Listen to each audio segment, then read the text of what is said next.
Bonsoir à tous. Alors, ça ne sert à rien. C'est une langue morte, c'est vieux, c'est trop loin, aucun rapport avec notre monde.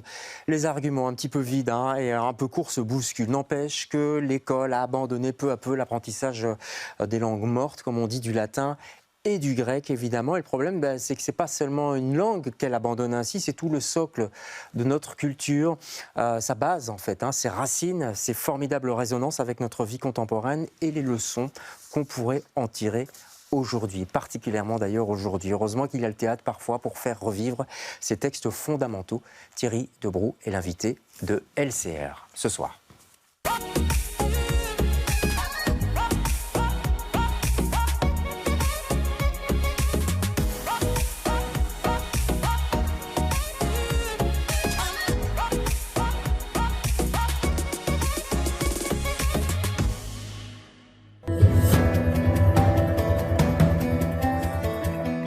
Savez-vous, ma chère, pourquoi Sparte finira par tomber? Non, mon époux. À cause des femmes. Une cité qui laisse trop de pouvoir aux femmes est une cité perdue. Nos Athéniennes savent où est leur place, et c'est un grand mérite. Les femmes de Sparte, par contre. Lysistrata, c'est l'histoire d'un mouvement de libération de la femme qui est initié par Lysistrata, une Athénienne qui en a vraiment marre que les hommes partent à la guerre. Pour ça, elle va initier le mouvement de grève du sexe. Voici donc le résultat de mes insomnies.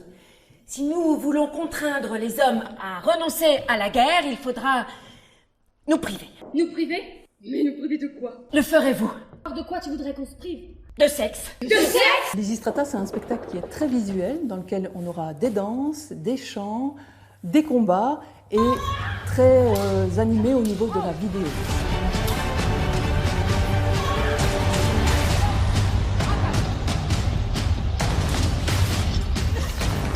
Lysistrata, c'est 9 comédiennes sur le plateau et qui vont défendre la cause féminine contre un comédien qui va, lui, incarner le patriarcat.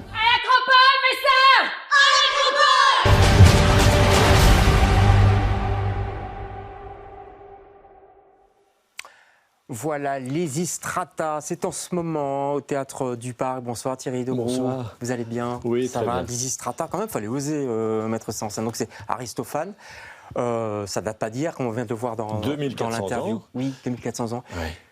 C'était important de le mettre en scène aujourd'hui. On va parler du thème, du féminisme, etc. On en a déjà parlé un petit peu dans l'interview avec Catherine Couchard. C'était important pour vous? C'est important de regarder le monde d'aujourd'hui avec le regard des grands génies du passé. Ouais. Voilà. Alors c'est très librement adapté, évidemment, oui. Mais l'argument qui est génial, je veux dire, nous parle beaucoup aujourd'hui. Quelle idée quand même. On se dit comment Aristophane a pu penser ça, parce que faut quand même se remettre dans le contexte, quoi. On est dans une société ultra patriarcale à l'époque. Complètement. Il y a une guerre qui n'en finit pas entre Athènes et Sparte, et il en a tellement marre. Il écrit une comédie où il imagine des femmes menaçant leur mari de la grève du sexe s'ils continuent à faire la guerre. C'est formidable. Et d'ailleurs, j'ai appris il n'y a pas longtemps qu'en Afrique, il n'y a pas si longtemps, quelques années, des femmes ont fait pareil. Est-ce qu'elles avaient lu Aristophane? Je n'en sais rien, mais c'est génial. Ah oui, c'est l'idée. On peut même se dire, tiens, pour les guerres, je sais pas, moi je pense à la Russie, l'Ukraine, etc. Non mais ça fonctionne en fait, quoi. En tout cas, dans la pièce d'Aristophane, ça fonctionne. Oui, voilà. Il faut rappeler quand même que c'est une pièce. Il faut rappeler aussi que quelque part c'est un peu politique parce que c'est un dramaturge comique aussi. Donc je suppose qu'à l'époque, il voulait se moquer un petit peu des soldats, de l'armée, des Athéniens, des Spartiates. Oui, bien sûr. Mais là où il ne va pas assez loin pour moi, et c'est pour ça que c'est une adaptation, c'est qu'une fois que la guerre est terminée, tout le monde retrouve sa place. Ah bah oui. Ça, évidemment. Voilà, donc la femme retrouve sa place. Et nous, on trouvait dommage, évidemment, de s'arrêter là. Donc on a poussé un peu plus loin le combat de ces femmes-là. Et puis, c'est marrant parce qu'en relisant la pièce, c'était l'époque où on voyait ces images terribles et en même temps pleines d'espoir en Iran, de ces femmes qui enlevaient le voile, qui brûlaient leur voile, qui réclamaient plus de liberté. Et ça a une résonance incroyable avec cette pièce. On peut dire que c'est une pièce féministe Oui, bien sûr, dans le terme noble du terme, évidemment, parce que dès qu'on dit féminisme, il y a des caricatures qui apparaissent. Là, c'est vraiment un combat pour plus de liberté. Et donc, on a élargi le propos, bien sûr qu'il y a cette guerre en toile de fond, mais c'est tout le combat des femmes pour obtenir des libertés, pour avoir droit à l'éducation, ne fût-ce que ça. Voilà, pour sortir un peu du foyer, dans le foyer, la maison dans laquelle on les reléguait, quoi. Tout à fait. Ah bah oui, parce que contrairement à Sparte d'ailleurs, entre Sparte et Athènes, il y a une grosse différence, c'est que les Athéniennes n'allaient quasiment pas à l'école, tandis que les femmes, les jeunes filles spartiates, avaient la même éducation que les garçons, jusqu'à 16-17 ans, y compris se battre, etc. Alors, ce qui est intéressant, c'est que les Athéniennes et les Spartiates, les femmes spartiates vont se liguer, en fait. Bah oui, parce que si les Athéniennes font ce combat seules, c'est foutu. Ça n'a pas de sens. Athènes perd. Voilà. Là, on ne dira pas la fin. De toute façon, c'est la guerre du Péloponnèse. On a appris ça à l'école. Alors, je disais justement qu'on n'apprend plus trop le grec à l'école. Je ne sais pas si vous qui nous regardez, je ne sais pas combien il y a de personnes qui apprennent encore le grec classique. Le grec classique. Ça vous désole également? Enfin, moi, ça me désole. Oui, et puis ma fille est en train, elle apprend le latin, mais par contre, dans son collège, il n'y a plus du tout de grec. Ouais. Et oui, moi, je regrette de ne pas avoir fait latin-grec avec le recul. Ouais. Parce que c'est vrai que ça apporte... C'est là, comme vous disiez, la base de notre culture et la base aussi de la démocratie, des grandes idées, des grands philosophes. Et quelle modernité, Thierry, aussi. Je veux dire, évidemment, ce texte, la preuve que c'est moderne, c'est que plusieurs personnes l'adaptent. Vous l'adaptez au théâtre, mais un réalisateur français qui l'a adapté aussi au cinéma, ça s'appelle La Source des femmes, vous l'avez peut-être vu. Si vous ne l'avez pas vu, regardez la bande-annonce, ça donne envie. الماء مهم للشقاء في الدار والشقاء معدود للعيالات. هذا الشيء علاش حنا اللي كنمشيو نجيبوا الماء، هذه هي عادتنا من زمان. الرجال خصهم يجيبوا الماء للبلاد، كاين دواو اللي داروا هذا الشيء. علاش ما بقاوش باغيات يتقيو من العوينه؟ هذه ما تكون غير الحراره طلعت اليوم سخانه للراس. كيفاش غادي تقنعيهم؟ قولي لي. نديروا الاضراب على النعاس. هو السلاح الوحيد اللي عندنا على الرجال. نفضل نمشي نسقي 100 عام ما نبقاش بلا نعاس مريض. عندك مزمر بين فخادك. اش كتبين تما؟ دوكم يابسين ومشوكين بحال هذا دبير.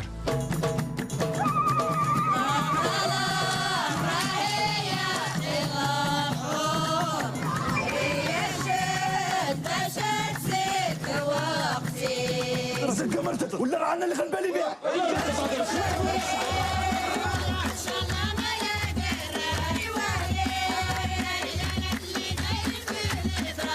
هي أميرتي من حقك تكافح. ديري تضرب على الحب بكل حب واحترام. Voilà, La Source des femmes. On voit bien l'inspiration, effectivement, aussi d'Aristophane chez ce metteur en scène. Oui, non, c'est vraiment très, très bien. Ça danse, ça chante, on a entendu, mais chez vous aussi, chez les Istrata aussi. Ah ben complètement, et chez Aristophane, on dansait, on chantait. Et c'est vrai que c'est un peu notre carte de visite au Théâtre du Parc, c'est d'amener des sujets graves, mais en n'oubliant pas le divertissement et en n'oubliant pas toutes les façons de faire du spectacle, c'est-à-dire danser, chanter. C'est une comédie aussi, ça fait rire. Voilà, on essaie de faire venir le plus de générations possible. Voilà. C'est un des rares théâtres, je trouve, à Bruxelles, où il y a encore des combats, en fait. On peut saluer Émilie Guillaume, d'ailleurs, mais il n'y en a plus beaucoup, hein. Non, c'est vrai, et on a la chance. Émilie Guillaume, là, elle est encore allée faire un stage en Chine, et elle nous ramène des techniques pas possibles. Ah non, vraiment. Ben nous, c'est évidemment, on aborde. Vous avez une bonne assurance pour vos acteurs? On a bien sûr une assurance pour nos acteurs. On aborde, c'est vrai, pas mal de répertoires comme les grands romans du 19e, les grands romans d'aventure où il y a des combats, etc. Mais j'ai remarqué que souvent, dans ces distributions, il y a beaucoup d'hommes qui se battent. Mais 2-3 beaux rôles de femmes, mais globalement, beaucoup d'acteurs sur le plateau. Et ici, ce qui est génial, c'est qu'on a 9 comédiennes sur le plateau pour un comédien. Le pauvre, et c'est les comédiennes qui se battent cette fois-ci. Et Émilie Guillaume, je suis très content d'avoir une femme pour diriger les combats. Alors, le pauvre Guy Pion, parce que c'est lui l'homme, c'est le magistrat corrompu, qui est enfermé, séquestré. Ça va, il supporte son rôle Non seulement il supporte, mais il aime beaucoup jouer ce genre de personnage. Ah oui, pourquoi c'est comme un peu... méchant, c'est caricatural, mais pour un acteur, jouer les personnages, les ordures, c'est très jouissif. Ouais, c'est plus chouette de jouer un méchant qu'un gentil. En fait. Un jeu de premier, c'est souvent très, très lassant de jouer un rôle comme ça. Par contre, là, il est fabuleux. Évidemment que tout ce qu'il dit fait rire aujourd'hui, et heureusement. C'est tellement dingue ce qu'il nous raconte sur ce que pensaient les hommes de l'époque des femmes. Ouais.